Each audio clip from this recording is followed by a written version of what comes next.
Most people are calling the white people oyibo, oyibo, oyibo. No one know how the name take come out.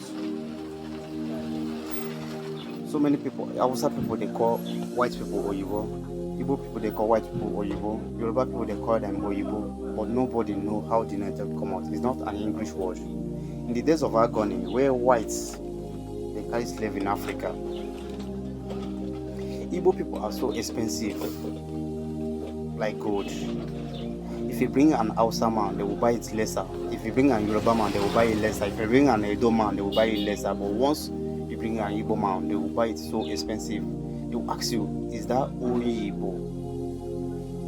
And so that is the where the name they come out. They choose to carry Igbo people. They choose to carry Igbo people as a slave because Igbo people are very smart. Igbo people are hardworking. Once you bring slave, they will ask you, is that oyibo? Is that oyibo? Is that